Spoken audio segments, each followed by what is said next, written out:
when he first said cancer, I thought, I'm going to die. That's it. I'm going to die. I'm 12 years old. I've just started secondary school. I've just made loads of new friends. Like, I'm literally going to die. My name's Livi Deane. I'm 27 years old. I'm currently a model, an author, and I'm a beautician. When I was 12 years old, I took a normal trip to Specsavers where they tested my eye, and I was diagnosed with retinoblastoma, which is a form of cancer commonly found in 0 to 5-year-olds. I was actually the oldest person ever to be diagnosed with retinoblastoma in the UK. It resulted in me losing my right eye when I was 14 years old. Being a young teenager and going through chemo, what was that like? So starting chemo 2 weeks after being diagnosed was a lot. I was made aware that I may get sickness, I may lose my hair. So all these mays, I then held on to the tiniest bit of hope, and I was like, no, I'm not going to lose my hair. No, I'm not going to be sick. And then obviously after my first session of chemo, I was horrifically sick. After 6 rounds of chemo, they checked the back of my eye after every 4 weeks, and they said, sorry, Liv, it's not working enough. But there is a new treatment we have, which is called intraarterial chemotherapy.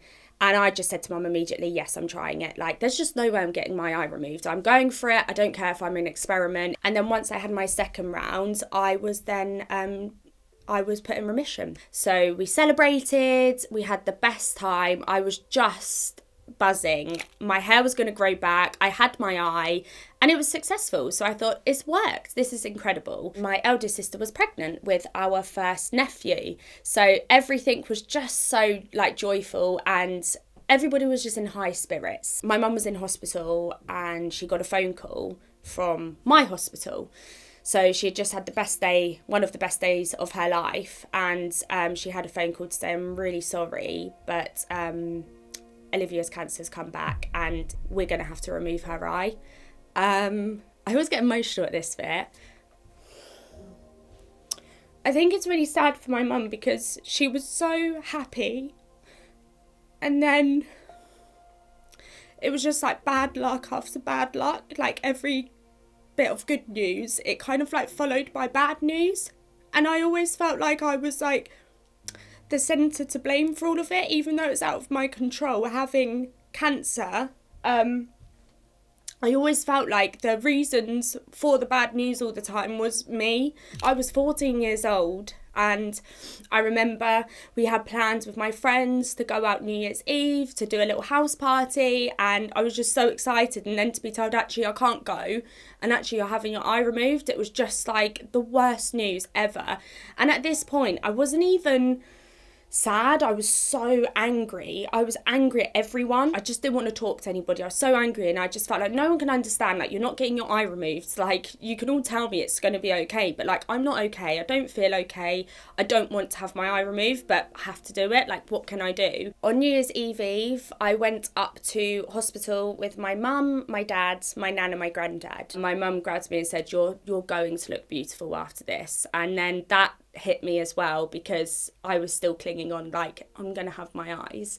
So anyway, I had my eye removed and a few months passed. So I had a conformer, which is what I'm wearing now, and that's what I wore for the first few months until getting my prosthetic eye made, which was really exciting, because I think where we never had that conversation of having my eye removed, we never had conversations about prosthetic eyes. So I kind of thought, if I have my eye removed, I'm going to have this big hole in my head. When I had my first prosthetic eye made, the colouring was much darker than my real eye. There was no kind of realistic veins. It didn't move. It was bigger, like it was almost like bulging out of my socket.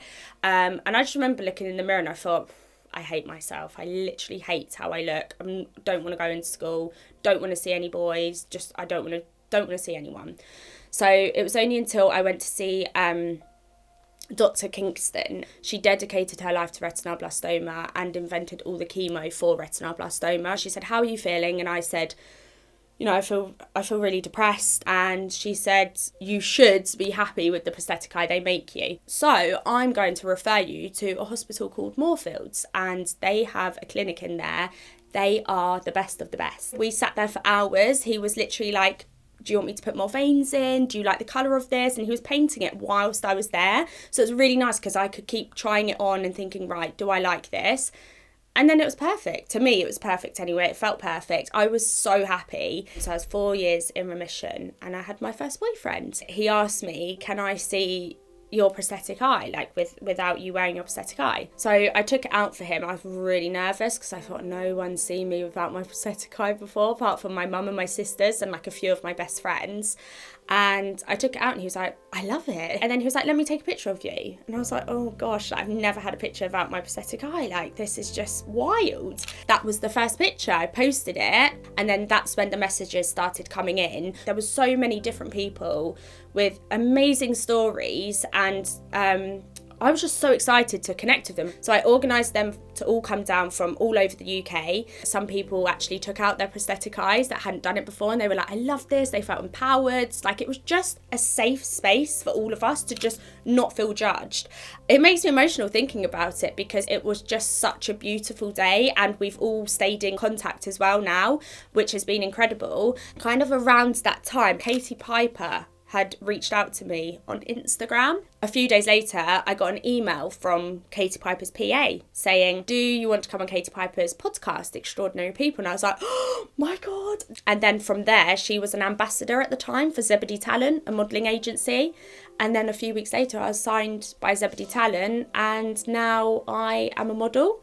I have I've done a few shoots. I've worked for Primark. I was in the stores in Primark in 12 different countries. Vogue, Portugal. I did Venice Film Festival and the red carpet. Worked for Apple. I've done various different jobs. So yeah, to think of little Liv at age 12, about to have my eye removed, going through chemo, struggling so much, and then living with a prosthetic eye.